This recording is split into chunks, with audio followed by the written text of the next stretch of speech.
नमस्कार सभी युवा साथियों को और प्रिय विद्यार्थियों को, प्रतियोगी योद्धाओं को। मैं डॉक्टर भैराराम बेनीवाल, सहायक प्रोफेसर, राजकीय कन्या महाविद्यालय तिवरी बथानिया। आज हम एक नए टॉपिक पर चर्चा करने जा रहे हैं। इससे पहले जो हमारा टॉपिक हुआ था वो था काव्य छंद। काव्य छंद की 5 वीडियो है और सभी पब्लिक किए हुए हैं यूट्यूब पर। आप देखें, अच्छी तरह से समझें और मुख्य विभिन्न प्रतियोगी परीक्षाओं में, स्नातक और अधिस्नातक में जो भी छंद कोर्स में हैं, कक्षा 9 से लेके MA तक एवं विभिन्न प्रतियोगी परीक्षाएं, वरिष्ठ अध्यापक है, TGT, PGT, व्याख्याता है और कॉलेज लेक्चरर, असिस्टेंट प्रोफेसर, इन सभी भर्तियों के लिए उपयोगी वो 5 वीडियो है काव्य छंद के। आज हम शुरू करने जा रहे हैं काव्य अलंकार। तो काव्य अलंकार जो टॉपिक है उसको देखिए, शुरू करते हैं। सबसे पहले काव्य अलंकार में अलंकार शब्द का शाब्दिक अर्थ लेते हैं अपन और समझते हैं। देखिए, आपके सामने स्लाइड्स प्रस्तुत हो रही है। नंबर 1, अलंकार शब्द का शाब्दिक अर्थ क्या है? अलंकार शब्द का शाब्दिक अर्थ का प्रश्न आता है। ये 2 शब्दों से मिलके बना है। पहला है अलम और दूसरा है अलम का अर्थ है शोभा और कार का अर्थ है करने वाला। शोभा करने वाला, शाब्दिक अर्थ है शोभा करने वाला। तो अलंकार शब्द का शाब्दिक अर्थ है शोभा करने वाला। और एक चीज और है कि अलंकार जो शब्द है उसके कुछ पर्यायवाची भी हैं, तो वो भी आपको पता होना चाहिए। अलंकार अपन किसे कहते हैं? आभूषण को कह सकते हैं आप। आभूषण, भूषण, गहना, जेवर, ये अलंकार के पर्यायवाची है। लेकिन हम काव्य पढ़ रहे हैं, काव्य शास्त्र पढ़ रहे हैं, तो काव्य शास्त्र के संदर्भ में अलंकार शब्द का शाब्दिक अर्थ है काव्य की शोभा बढ़ाने वाला, काव्य में चमत्कार उत्पन्न करने वाला। आगे देखिए, अलंकार शब्द का शाब्दिक अर्थ होता है आभूषण। ये भी कभी कभी परीक्षा में प्रश्न आ जाता है, तो आपको ये भी ध्यान रखना है। दूसरा है अलंकार की अब परिभाषा। ये आपकी परिभाषा रहती है अलंकार शब्द की। ध्यान से देखिए, काव्य की शोभा बढ़ाने वाले या काव्य में चमत्कार उत्पन्न करने वाले, या तो काव्य की शोभा बढ़ाएंगे या काव्य में चमत्कार उत्पन्न करने वाले कारकों को, या कारकों की जगह तत्वों, धर्मों, कोई भी शब्द हो सकता है। तो काव्य की शोभा बढ़ाने वाले कारकों को, तत्वों को, धर्मों को अलंकार कहते हैं। 2 चीजें ध्यान रखें, एक तो चमत्कार उत्पन्न और एक काव्य की शोभा। अलंकार शब्द की परिभाषा ध्यान से समझिए। काव्य के संदर्भ में अलंकार का अर्थ है काव्य की शोभा बढ़ाने वाले तत्व या काव्य में चमत्कार उत्पन्न करने वाले तत्वों को अलंकार कहते हैं। नेक्स्ट स्लाइड लेते हैं अपन। देखिए, भाषा। अब देखिए नेक्स्ट बिंदु ध्यान से समझिए। काव्य रूपी काया की शोभा बढ़ाने वाले अवयवों को भी अलंकार ही कहते हैं। तो मैंने थोड़ा और डिटेल से परिभाषा को डिस्क्रिप्ट करने का प्रयास किया कि काव्य रूपी काया की शोभा बढ़ाने वाले अवयव कहो, धर्म कहो, तत्व कहो, कारक कहो, एक ही चीज है। उसके बाद दूसरा देखिए, दूसरे शब्दों में और परिभाषा स्पष्ट की गई कि जिस प्रकार आभूषण शरीर की शोभा बढ़ाते हैं, आभूषण है वो शरीर की शोभा बढ़ाते हैं, ठीक उसी प्रकार अलंकार साहित्य या काव्य को सुंदर व रोचक बनाते हैं।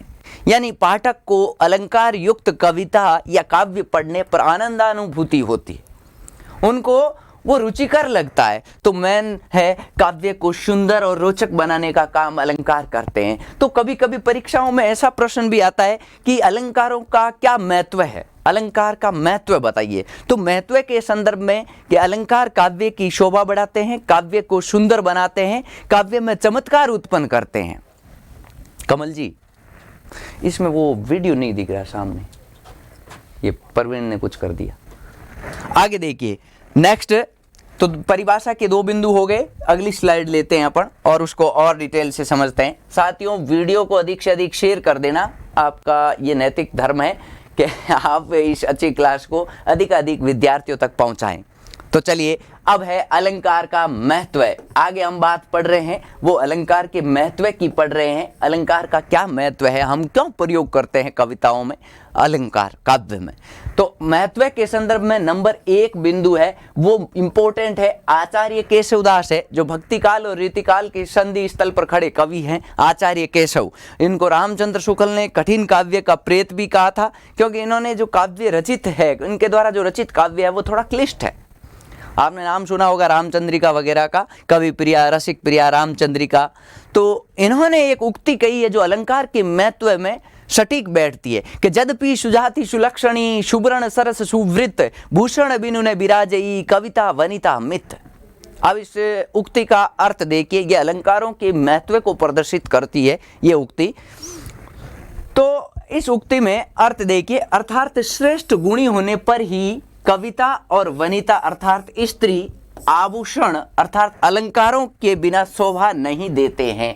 अर्थात जिस प्रकार एक स्त्री है, ललना है, वनिता है, वो पहले से ही सुंदर है, सुंदर तो है, वो स्त्री है और वो सुंदर है, लेकिन उसने यदि आभूषण अर्थात अलंकार धारण कर लिए तो उसके सौंदर्य में 4 चांद लग जाएंगे, वो और अधिक सुंदर लगने लगेगी। ठीक उसी प्रकार काव्य या कविता पहले से ही सुंदर है, लेकिन उसमें अलंकारों का प्रयोग कर लिया तो उस कविता के अर्थात काव्य के सौंदर्य में 4 चांद लग जाएंगे, वो और अधिक सुंदर लगने लगेगा। तो नीचे की पंक्ति में इस दोहे का और अच्छी तरह से सरलार्थ दिखाया हुआ है। देखिए कि जिस प्रकार शरीर की सुंदरता को बढ़ाने के लिए आभूषणों का प्रयोग किया जाता है, ठीक उसी प्रकार कविता में सौंदर्य उत्पन्न करने के लिए, कविता में चमत्कार उत्पन्न करने के लिए अलंकारों का प्रयोग किया जाता है। तो मेन चीज यहाँ बिंदु जो याद रखना है, अलंकारों का क्या महत्व है, काव्य में अपन अलंकार क्यों प्रयोग करते हैं, काव्य की शोभा बढ़ाने के लिए, काव्य में चमत्कार उत्पन्न करने के लिए, काव्य को रोचक बनाने के लिए।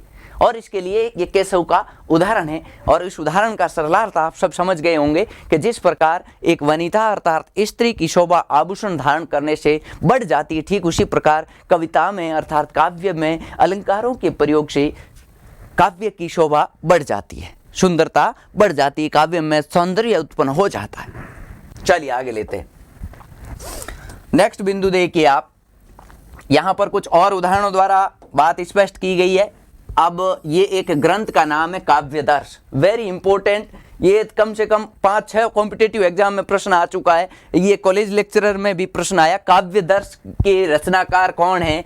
काव्यदर्श के रचनाकार है आचार्य दंडी, संस्कृत के प्रसिद्ध आचार्य है आचार्य दंडी। तो आचार्य दंडी ने काव्यदर्श नामक सुप्रसिद्ध काव्य शास्त्रीय ग्रंथ है, उसमें अलंकार की परिभाषा दी है जो वेरी इंपॉर्टेंट परिभाषा है। और ये परिभाषा आप जो भी हिंदी साहित्य के विद्यार्थी है उन सबको याद होनी चाहिए। काव्य शोभाकरान धर्मान अलंकारान प्रक्षक्षते। तो काव्य शोभाकरान धर्मान अलंकारान प्रक्षक्षते, तो ये इसके दंडी की परिभाषा है। इसका सरलार्थ नीचे दिया हुआ ब्लैक कलर में, अर्थात काव्य की शोभा बढ़ाने वाले धर्म ही अलंकार होते हैं। ये इसकी परिभाषा है, काव्य की शोभा बढ़ाने वाले धर्म ही अलंकार होते हैं। क्लियर? तो दंडी की परिभाषा आपको अलंकारों के संदर्भ में याद रखनी चाहिए। और मैं जब काव्य की परिभाषाएं दूंगा उस समय भी कुछ ऐसी परिभाषाएं आपके सामने होंगी जब हम काव्य हेतु, काव्य प्रयोजन और काव्य के प्रकार भेद प्रभेद पढ़ेंगे तब। अभी अलंकारों के संदर्भ में देखिए, सबसे पहले अलंकार का शाब्दिक अर्थ ध्यान रखें, 2 शब्दों से मिलकर बना अलम प्लस कार। उसके बाद अलंकार की परिभाषा, फिर आपको अलंकार की परिभाषा के साथ में अलंकारों का महत्व है, आचार्य केशव की उक्ति याद रखनी है। फिर उसके बाद अलंकार के संदर्भ में विभिन्न संस्कृत के आचार्यों द्वारा जो परिभाषाएं दी है उन परिभाषाओं का ध्यान रखना है। हम क्या है, सीधा अलंकार लेके शब्द अलंकार अर्थ अलंकार शुरू कर देते हैं।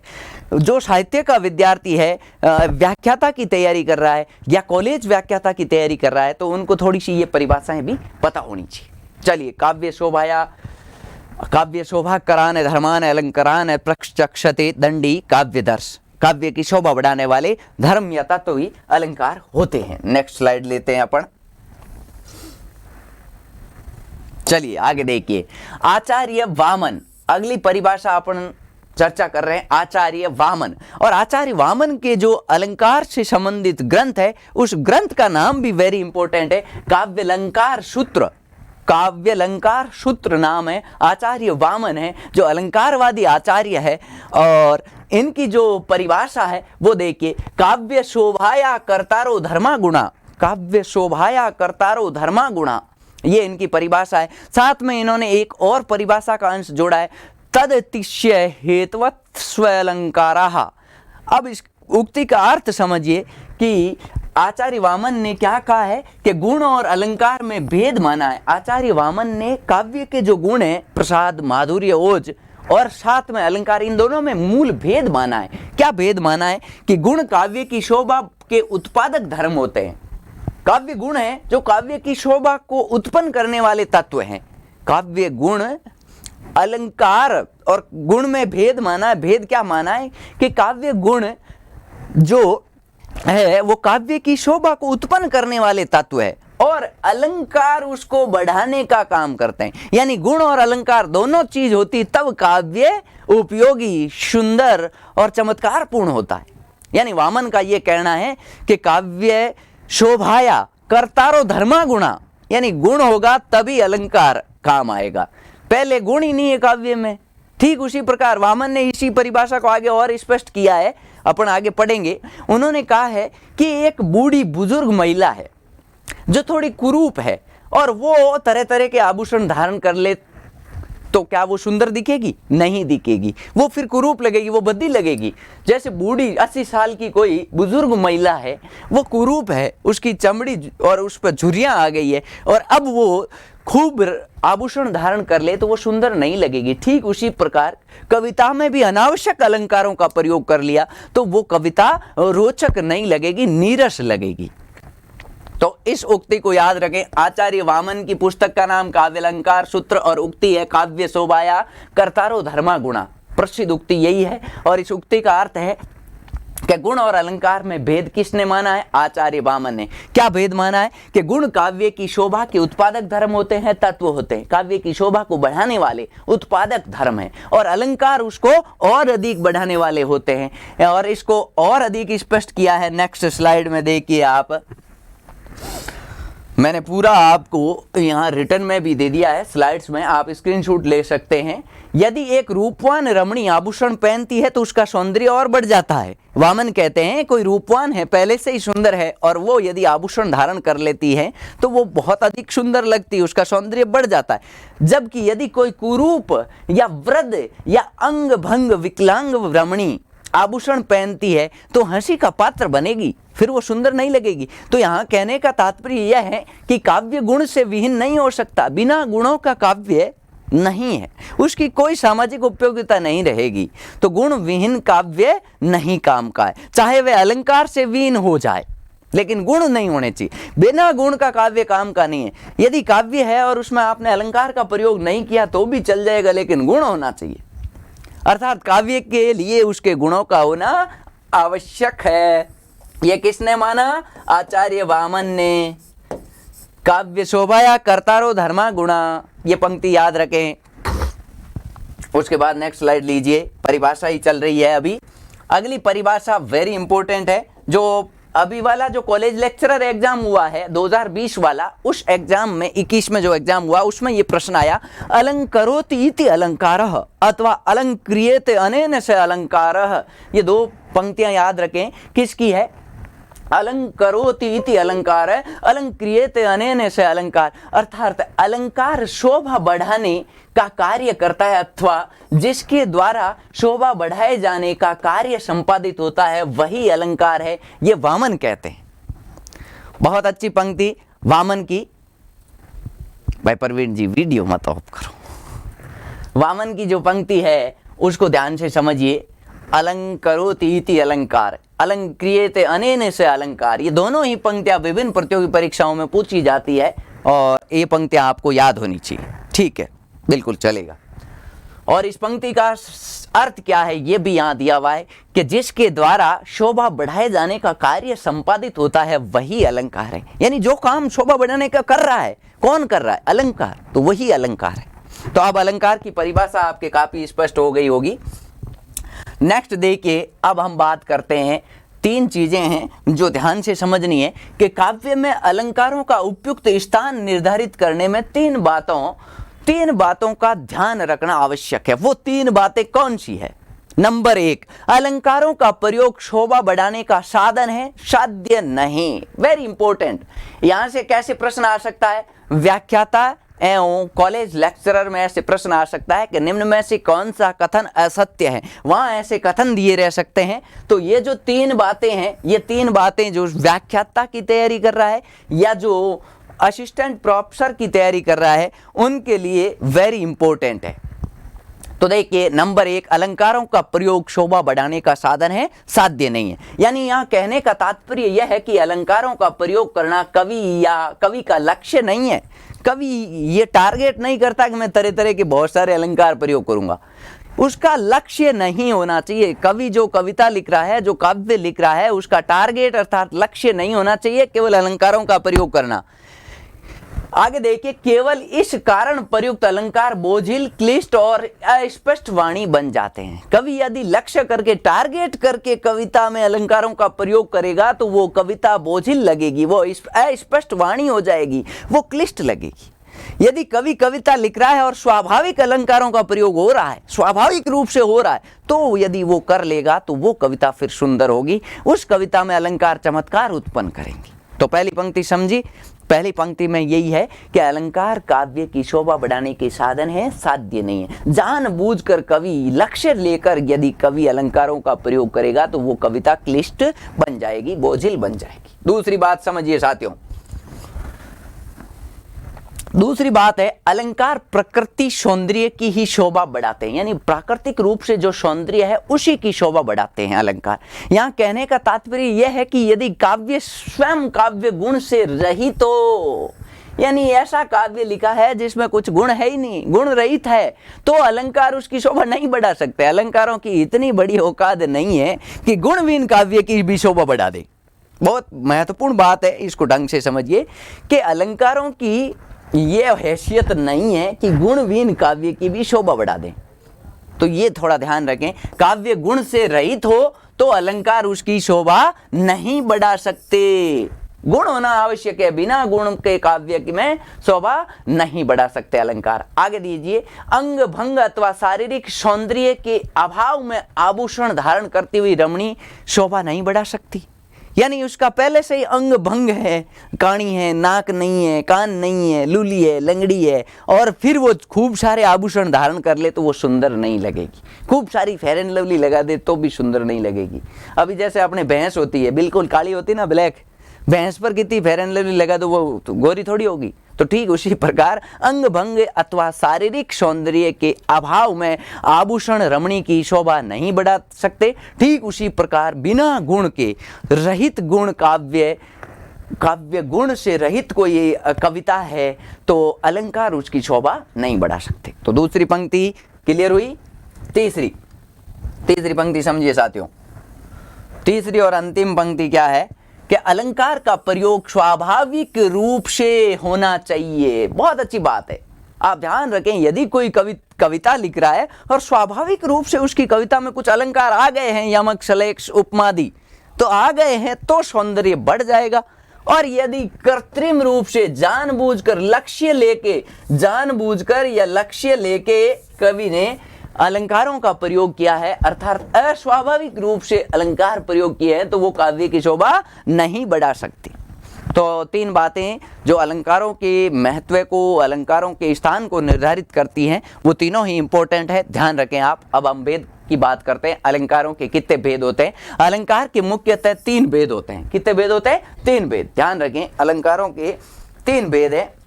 नंबर 1 भेद का नाम है शब्दालंकार, नंबर 2 अर्थालंकार, नंबर 3 उभयालंकार।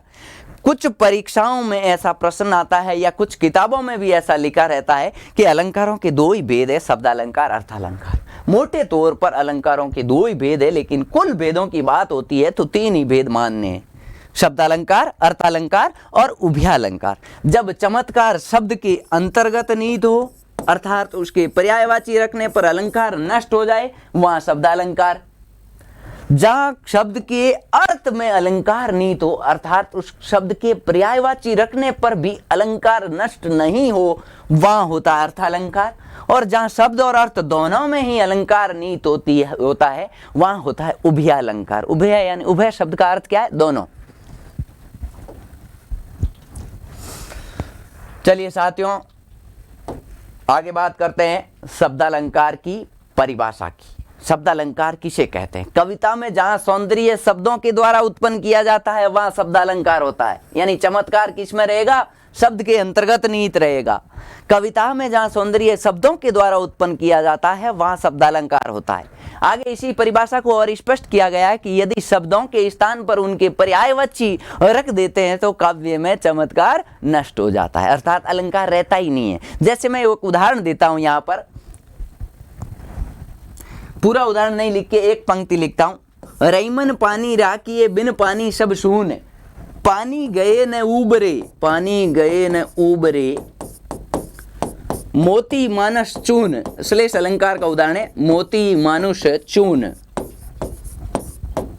ध्यान से देखिए, यहां अलंकार के शब्द में आप सबको पता होगा कि अलंकार यहां पर जिस शब्द में है वो है पानी। अब मैं यहां पानी का पर्यायवाची जल रख दूंगा तो अलंकार नष्ट हो जाएगा। जल गए ने उबरे मोती मानस चून, ये अलंकार गया, खत्म, श्लेष है ही नहीं। तो यही शब्दालंकार की मूल परिभाषा है कि उसके पर्यायवाची रखने पर अलंकार नष्ट हो जाता है। यहां पर्टिकुलर पानी शब्द के प्रसंगानुसार मोती के संदर्भ में पानी का अर्थ क्या है?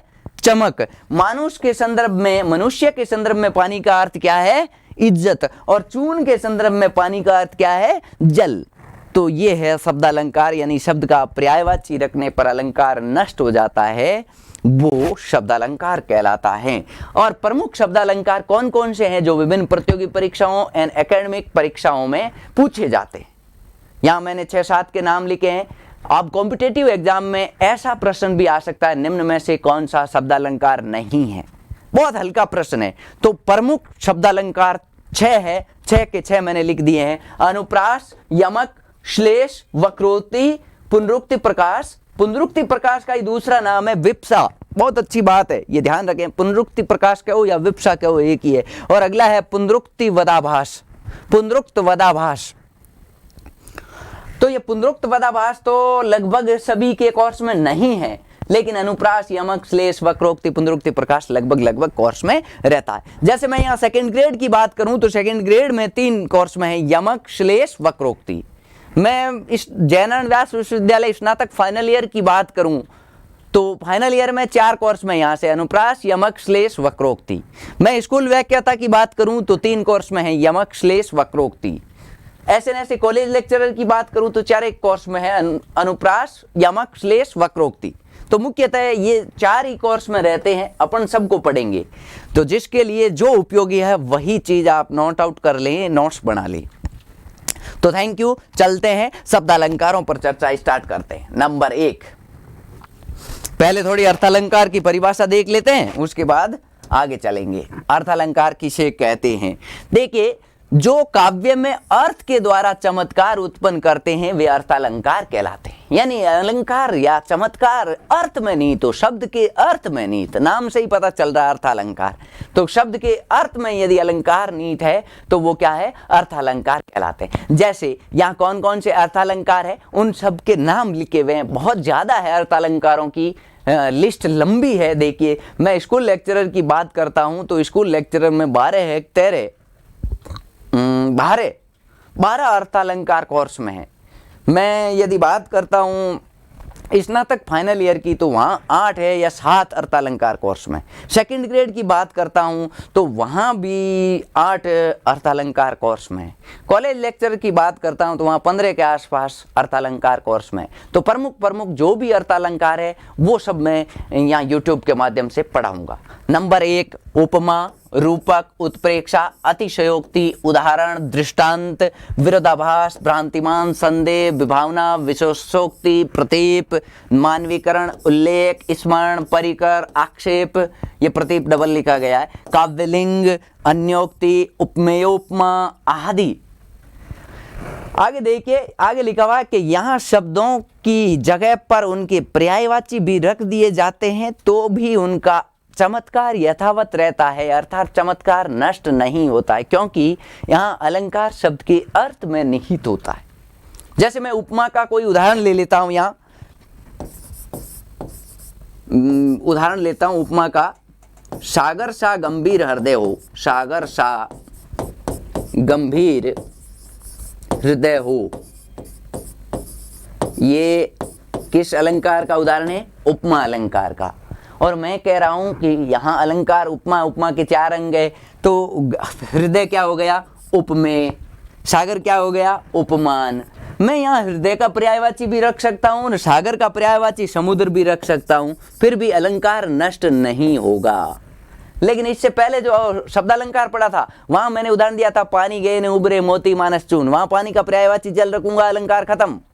यहाँ पर मैं हर किसी शब्द का जिसमें अलंकार है उसका पर्यायवाची रख सकता हूँ। हृदय का पर्यायवाची अंतःकरण रख देता हूँ तो भी अलंकार नष्ट नहीं होगा, उपमा बना रहेगा।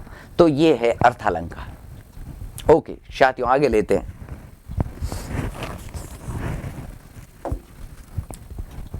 अब देखिए, मैंने नेक्स्ट बात लिखी उभयालंकार की। उभयालंकार को समझिए। उभयालंकार अर्थात उभय प्लस अलंकार से मिलकर बना उभयालंकार, जो शब्द और अर्थ दोनों में चमत्कार पैदा करके काव्य की शोभा बढ़ाते हैं, वे उभयालंकार कहलाते हैं। और इन्हें संसृष्टि या संकर अलंकार भी कहा जाता है। ये नया शब्द है आप लोगों के लिए, संसृष्टि या संकर भी कहते हैं। वेरी इंपॉर्टेंट, याद रखें। उभय अलंकार में श्लेष अलंकार है और श्लेष के भी 2 भेद है। शब्द के आधार पर श्लेष अर्थात शब्द श्लेष, और अर्थ के आधार पर श्लेष अर्थात अर्थ श्लेष। तो उभय अलंकार में प्रचलित जो है वो श्लेष है। श्लेष को हम कहाँ पढ़ेंगे? शब्दालंकार में पढ़ेंगे। लेकिन श्लेष के यदि भेद प्रभेद देखें तो श्लेष के 2 भेद होते हैं, ध्यान से समझिए। श्लेष जो है ये 2 प्रकार। श्लेष का शाब्दिक अर्थ क्या है? चिपकना। श्लेष के 2 भेद, पहले का नाम है शब्द श्लेष और दूसरे का नाम है अर्थ श्लेष। शब्द श्लेष, अर्थ श्लेष। और शब्द श्लेष के फिर 2 भेद है, ध्यान से देखिए। एक तो है अभंग श्लेष और दूसरा है सभंग श्लेष।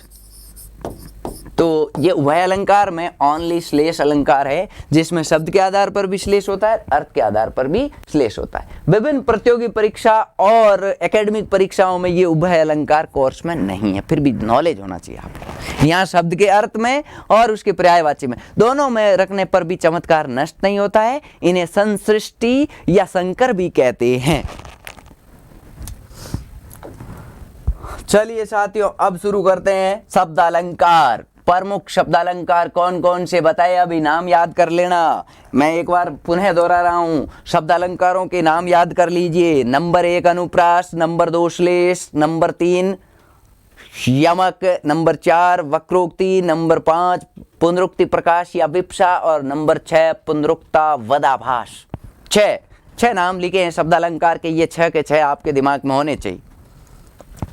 चलिए अनुप्रास शुरू करते हैं। बीए फाइनल ईयर में कोर्स में है, एमए में भी कोर्स में है और कॉलेज लेक्चरर में भी कोर्स में है। 2nd ग्रेड 1st ग्रेड में फिलहाल के सिलेबस में नहीं है, लेकिन टीजीटी, पीजीटी, केंद्रीय विद्यालय भर्ती परीक्षाओं में अलग अलग जगह अनुप्रास कोर्स में है। कक्षा 9, 10th में भी कोर्स में है ये, और 12th में भी कोर्स में है। तो देखिए, काव्य में परिभाषा सुनिए अनुप्रास की। काव्य में जब एक वर्ण से प्रारंभ होने वाले शब्दों की रसानुकूल बार बार आवृत्ति होती है, अनुप्रास। आपके दिमाग में होगा तरणी, तनुजा, तट, तमाल, तरुवर, बहु छाए।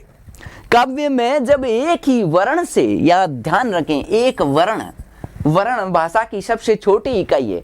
जैसे मैंने उदाहरण बोला, तरणी, तनुजा, तट, तमाल, तरुवर, बहु छाए, त से प्रारंभ होने वाले शब्द आ रहे हैं। यानी एक ही वर्ण से प्रारंभ होने वाले शब्दों की रसानुकूल बार बार आवृत्ति होती है। यानी बार बार का मतलब एक से अधिक बार आवृत्ति होगी। आवृत्ति यानी रिपीटेशन होंगे। वर्ण कौन सा रहेगा? सेम रहेगा। जैसे भगवान भक्तों की भयंकर बुरी भीति भगाइए, बे 5 बार आ गया। तो वहां पर अनुप्रास, अनुप्रास की परिभाषा क्लियर हुई। काव्य में जब एक ही वर्ण से प्रारंभ होने वाले शब्दों की रसानुकूल बार बार आवृत्ति होती है, वह अनुप्रास अलंकार होता है। अगली बात, अनुप्रास के 5 प्रकार हैं, ये भी नाम याद होने चाहिए। नहीं, प्रश्न आ सकता है निम्न में से कौन सा अनुप्रास का भेद नहीं है। तो कौन कौन से भेद है? चेकानुप्रास, वृत्त्यानुप्रास, श्रुत्यानुप्रास, अंत्यानुप्रास और लाटानुप्रास।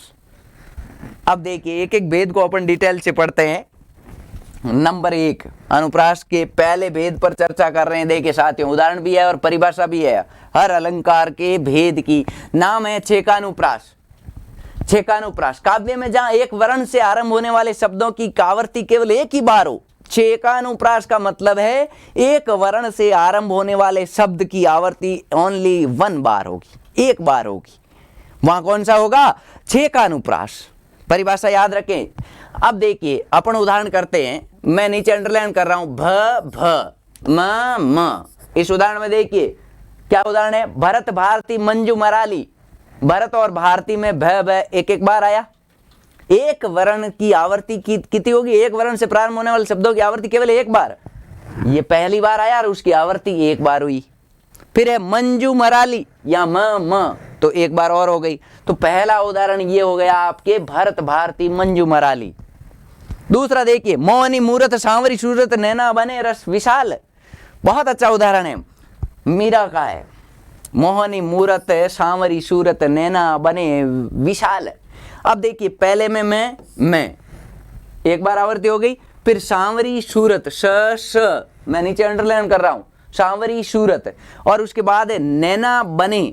यहां लास्ट में देखिए न, हालांकि ये लास्ट वाला यहां नहीं ध्यान रखना है, ये आगे के भेद है। अंत्यानुप्रास है, उसमें मिलेगा नैना बने विशाल। तो यहां पर 2 जगह हो गई है, एक तो मोहनी मूरत, फिर सांवरी सूरत। तो परिभाषा क्लियर हुई। छेकानुप्रास, काव्य में जहां एक वर्ण से आरंभ होने वाले शब्दों की आवर्ती केवल 1 बार होती। दूसरा भेद पढ़ते हैं अनुप्रास का। साथियों वीडियो को अधिक से अधिक शेयर कर दें, ऐसे वीडियो आपको और नहीं मिलेंगे। बहुत उच्च क्वालिटी के उदाहरण दिए हैं जो विभिन्न परीक्षाओं में आते हैं। और मैं ये मानता हूं कि काव्य शास्त्र में छंद है, गुण है, दोष है, बहुत आसान टॉपिक है, उनमें कोई गलती नहीं होती। लेकिन अलंकारों में थोड़ी गलती हो सकती।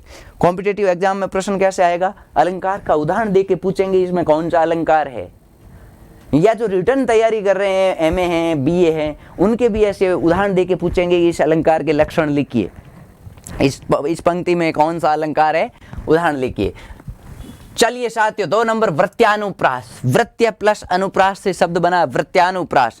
काव्य में जहां एक ही वर्ण से प्रारंभ होने वाले शब्दों की रसानुकूल बार बार आवर्ती हो, यह है वृत्त्यानुप्रास। सबसे प्रसिद्ध जो परिभाषा आपने केवल अनुप्रास की पढ़ी थी, वही परिभाषा वृत्त्यानुप्रास की है कि जहां एक ही वर्ण से प्रारंभ होने वाले शब्दों की रसानुकूल बार बार आवर्ती होती है, वो कौन सा होता है? वृत्त्यानुप्रास। उदाहरण देखिए, तरणी तनुजा तट तमाल तरुवर बहु छाए। तरणी तनुजा तट तमाल तरुवर बहु छाए। 5 बार त वर्ण से प्रारंभ होने वाले शब्द आए। कितने शब्द आए? 5। मैंने नीचे अंडरलाइन किया है, आपको दिख रहा होगा। दूसरा उदाहरण देखिए, भगवान भक्तों की, भगवान भक्तों की भयंकर बुरी बीती बगाइए। कितनी बार आया है?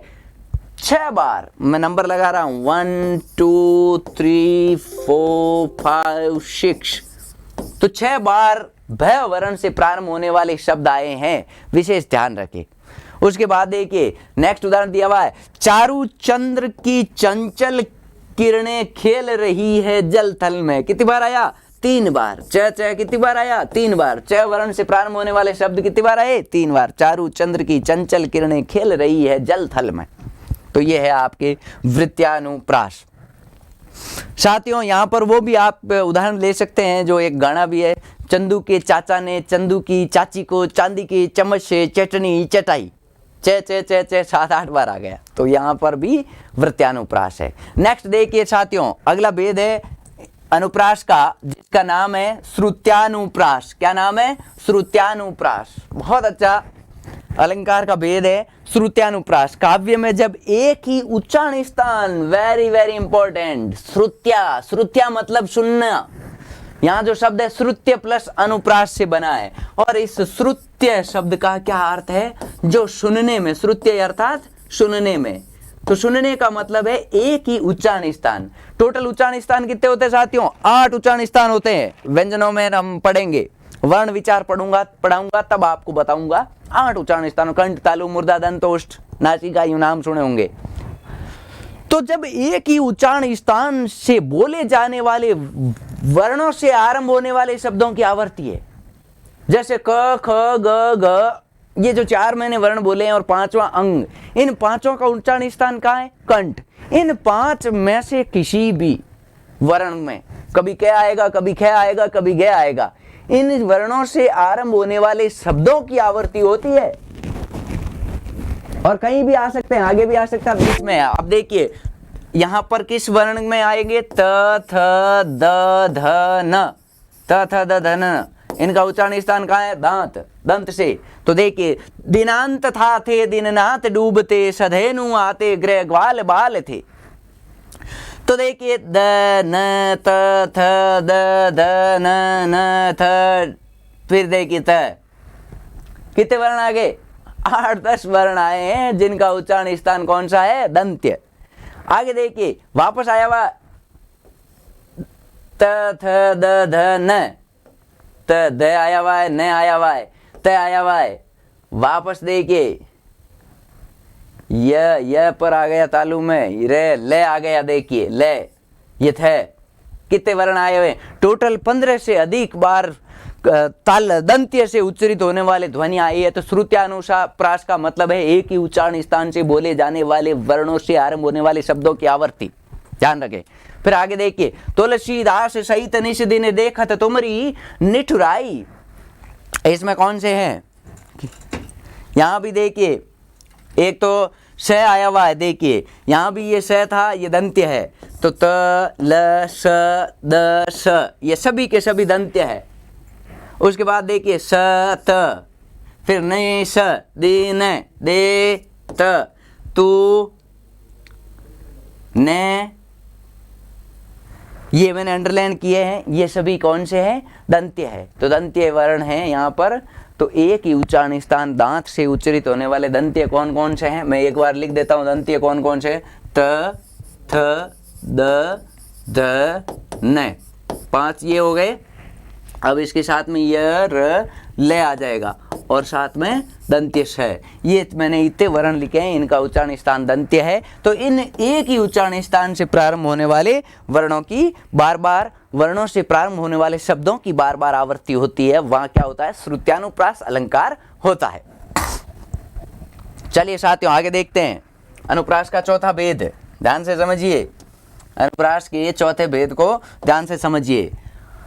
नाम है अंत्यानुप्रास। जब काव्य में प्रयुक्त अनेक पदों के अंत में, जब काव्य में प्रयुक्त अनेक पदों के अंत में समान स्वर या व्यंजन की आवर्ती होती है। नाम से ही पता चल रहा है अंत्य प्लस अनुप्रास, यानी शब्द के अंत में अनुप्रास होगा। या तो सेम स्वर की आवर्ती होगी या सेम व्यंजन की आवर्ती होगी, वहां अंत्यानुप्रास होगा। बहुत अच्छा उदाहरण है अंत्यानुप्रास का। शेष महेश गणेश दिनेश सुरेश उजाई निरंतर गावे। देखिए सब में स स स स स आया हुआ है। सुरेश, महेश, गणेश, दिनेश, सुरेश, 5 बार स वर्ण आया है। तो स के अंदर स्वर क्या है? ए। स कौन सा है? दंत्य। तो व्यंजन और स्वर दोनों की आवर्ती हुई है 5 बार। ध्यान रखें अंत्यानुप्रास का मतलब है अंत में समान स्वर या व्यंजन की आवर्ती होगी। नीचे देखिए, नीचे दिया हुआ दुखी बना मंजुमना ब्रजांगना, दुखी बना मंजुमना ब्रजांगना, कहाँ कहाँ है? ना ना ना, 3 बार देखिए। तीनों में देखिए न तो व्यंजन है, उसमें स्वर क्या है? आ। दुखी बना मंजू बना ब्रजांगना।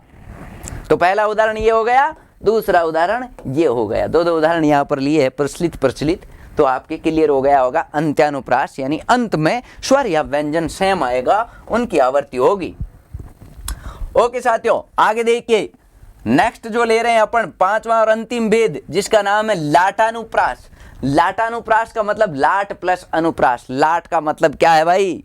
लाट का मतलब यहाँ आएगा कि काव्य में जब किसी शब्द और अर्थ की समान रूप से आवर्ती होती है किंतु अन्वय करने पर उनके अभिप्राय में भिन्नता आ जाती है, वहाँ लाटानुप्रास है। अन्वय यानी मिलाना, शामिल करना। काव्य में जब किसी शब्द और अर्थ की समान रूप से आवृत्ति, पूरा शब्द और उसके अर्थ की बार बार 2 बार आवृत्ति होगी, समान रूप से क्या होगी, 2 बार आवृत्ति होगी, किंतु जब उसका अन्वय करोगे, अलग अलग करोगे, अर्थ प्रकट करोगे, तो उसके अभिप्राय में, उसके अर्थ में भिन्नता आ जाएगी, वहां लाटानुप्रास अलंकार होगा। तो काव्य में जब किसी शब्द और अर्थ की समान रूप से आवृत्ति होती है, अन्वय करने पर उसके अभिप्राय में भिन्नता आ जाती है, वहां लाटानुप्रास होता है। अलंकार का उदाहरण देखिए, पूत कपूत तो क्यों धन संचय, पूत सपूत तो क्यों धन संचय। अर्थ इसका पता है कि पूत कपूत है तो कितना ही धन संचित करो कोई फायदा नहीं, वो उड़ा देगा, न कमा पाएगा। लेकिन पूत यदि सपूत है तो भी धन संचित करने की आवश्यकता नहीं है, वो कमा लेगा, वो सपूत है, उसमें एबिलिटी है, वो और धन कमा लेगा। तो इसको अन्वय करते हैं, पास में लाते हैं, तो अर्थ में अंतर आ जाता है, अभिप्राय में भिन्नता आ जाती है। अभी अभिप्राय देखा, पूत कपूत तो क्यों धन संचय, पूत सपूत तो क्यों धन संचय, यह लाटानुप्रास का उदाहरण है। दूसरा उदाहरण देखिए, वही मनुष्य है कि जो मनुष्य के लिए मरे। देखिए, वही मनुष्य है जो मनुष्य के लिए मरे, यानी मनुष्य, मनुज वही है, गुणकारी है जो किसी दूसरे मानव के लिए मर सके, प्राण दे सके, प्राणों को न्याछावर कर सके। तो पहला भेद लाटानुप्रास, 5वां भेद लाटानुप्रास। एक बार आप 5 भेद वापस सुन ले, कौन कौन से थे, वृत्त्यानुप्रास, श्रुत्यानुप्रास, अंत्यानुप्रास, लाटानुप्रास और अंत्यानुप्रास। 5 भेद याद रखें, अनुप्रास के 5 भेद हैं, 5 को मैंने डिटेल से पढ़ाया है। बिल्कुल साथियों, आगे देखिए, इसमें अलंकार के जो वीडियोस बनेंगे वो 5-6 वीडियोस बनेंगे, लंबे लंबे वीडियो नहीं बना के 1-1 घंटे के अपन वीडियो बनाएंगे और उसके द्वारा आपको पूरा अलंकार समझाया जाएगा। तो ध्यान रखें, हमने इस वीडियो में क्या क्या चीज़ पढ़ी है, अलंकार का शाब्दिक अर्थ, उसकी परिभाषा, उसका महत्व और केशव के महत्व की परिभाषाएं, वामन के दंडी की परिभाषाएं, और उसके बाद मैंने सीधा अलंकारों के स्थान को निर्धारित करने के लिए 3 मुख्य बातें, फिर अलंकार के 3 भेद पढ़े, 3 भेद को उदाहरण सहित समझाया, शब्दालंकार, अर्थालंकार और उभयालंकार। और अब शुरू किए शब्दालंकार। शब्दालंकार 6 है, 6 में से पहला जो शब्दालंकार है अनुप्रास, उसकी परिभाषा और उसके 5 भेद उदाहरण सहित परिभाषाएं समझाई।